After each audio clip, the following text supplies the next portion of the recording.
Brian Howlett here with ProVideo Coalition. I have what I think is my favorite piece of gear to review this year, and that is the DJI Avata. This little bug of a drone just weaseled itself into my heart. I love this thing. I cannot believe how much I love it. And I have never experienced flight as a bird, but when you combine these two things, goggles too, and this, that's the closest it's going to be like a Blue Jay. The DJI Avata comes with a 4K 60p camera. There is 4K 60p, and then there's a bunch of other stuff. I wish there's more recording options in this. I don't always want to record 60p for every single shoot. But again, this is an FPV drone. This is not like a camera drone. It's an FPV drone. It can work as a camera drone in some cases. What's great about this little guy is not only are the sensors all over the place, the camera, the battery life that lasts. It says 45 minutes, it's closer to 30 because you have to floor it wherever you go. Is you have the protection. So people, I think, feel a little safer with this as a drone. It's not big blades, it's not quite as loud. And they understand that if you hit something, if it falls, whatever, it's not going to hurt anyone. And the sensors on the bottom. I still can't believe how much I love this little thing. I really don't even want to send it back. One of the two ways to operate this drone is with a regular 2-stick controller or the movement motion controller. And the motion controller to me is really interesting because it's a trigger to go forward, it's acceleration, it's a stop, a record, and then you move your hand up, down, turn, and that's it. I'm left-handed. I'm severely left-handed. My right hand is not very good at stuff. I, play everything left-handed. And to do two-finger drones, to me, is two-hand drones, the controls. I'm okay at that. I'm decent at that. But once I could just go with my left hand and put my other hand in the pocket and just fly, I was going wild with this thing. This is intuitive. If you're not careful, it's a little touchy. So if you kind of have like a little bit of movement, the drone's gonna recognize that. The thing too is, it's either, to me, you floor it or you let go. And the in-between is there's a little bit of variable in between. And it's a slight touch, you can go pretty fast, all the way you're going a lot faster. When you have the goggles on, the drone feels like it's going 10 times faster than it probably really is. It's amazing. It really is. I cannot tell you how much I love this thing. We'll get into how useful it is. Just flying it for fun for 30 minutes is a blast. Absolute blast. And to me, it's the goggles. With these goggles, you can not only turn and set your diopter, but you can also move them in and out. So the image becomes one. It takes a second. It takes a little bit if you've never used goggles like this before to get them to match up. But once you do, once you get that single image, you are locked in and you are the drone. It has a little bit of a swipe menu here. That works well. I wouldn't say it works perfectly. Sometimes it's your finger, because you're wearing the drones, you're wearing the goggles, you might be off the pad a little bit. Crisp, clear image.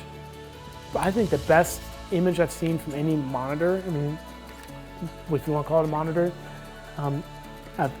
any I've seen so far, very sharp for a drone. Now, the drone has a battery that says 45 minutes of flight time. And if you're going kind of conservative and flying or hovering, then yeah, it's probably 30 minutes. It's just so hard to fly that slow with such a fun drone. You are gonna gun it as soon as you get used to it. And once you get used to flying it like a normal drone, and you're gunning it, then you're gonna start flying like an FPV drone, and that is going through stuff. Immediately after my first flight, I was flying through little holes through branches of trees, or under fence posts, or right over the grass. If you want to get low to the ground, this is a drone for you. If you want to pop straight up, this is a drone for you. If you want to go straight down, this is also a drone for you. It's just not much you can do with this. What I also love is it's protected, right? So if I'm shooting video of people doing active stuff like riding a bike or on a skateboard, then I feel a little more confident. I'm not gonna cut them or accidentally run into them and hurt them. This does stop stuff. And I didn't hit people with it, thank goodness, but I hit grass, I hit weeds, I hit branches, and it just kept on flying. And that's what you want, right? You want a drone that just kind of keep on flying. The other thing is this is like, they make it easy, right? DJI's made it easy. When the battery gets down to a certain point, it flies back home and lands. When you're wearing the goggles, they make sure there's an H in a little circle, and you know where that is wherever you turn your head. It kind of directs you where home is. I love that feature because it'd be so easy to get lost in the air if you didn't know where you were standing. And that's a brilliant, simple software effect that I think is just great. The other thing is, how does this work as a camera drone? It does come with a 4K camera. It's capable of 60 frames per second. It doesn't shoot a whole lot of frame options. You know, like I wish there was more frame options. I wish we could dial in the frame rate we want from 24 to 60. I mean, sometimes 48 looks great, right? Sometimes you want just a little slow, like 36 frames. So it's a very wide lens. It's much wider than the Mavic Pro 2 that I typically use. And the dynamic range is not quite as good. The color correction, if you want to do a deep color correction, this is not going to really be the camera that's you can go deep. It's not shooting raw, you know. It's just like a little, just a little file. But you can get shots you really can't get with anything else. To me, if you have a standard camera drone like the Mavic 3 or Mavic 2 Pro, whatever, this is like your drone to get the shots you can't get where you're chasing someone, or you're chasing a thing, or you need to come up through something and out, down. And then you have your other drone for your big vista shots that you can kind of control more. It has more dynamic range and typically more image resolution and fidelity. The problem is this one's just so much fun. You want to fly for everything. And you kind of do after a while. You get so brave. It just makes you so bold that you're like, I'm gonna fly this inside. No big deal. It's got the sensors to block it. It's guarded. Your propellers are guarded, and it's easy. The only thing that I would worry about is, with home, if it runs out of batteries, it might go up and hit the ceiling because there's not a sensor on top. There's only a sensor on the bottom. The thing that I do not like a whole lot is where the placement of the SD card is. You can see it is barely in that little propeller right there. And to me, that is really hard for my fat fingers to get SD cards in and out.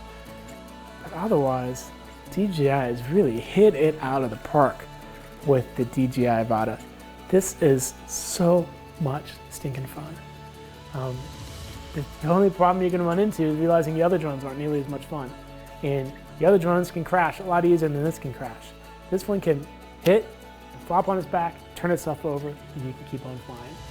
The other drones are just going to crash, and you'll be off the drone. So, DJI, more of these, please. This is too much fun to let sit anywhere.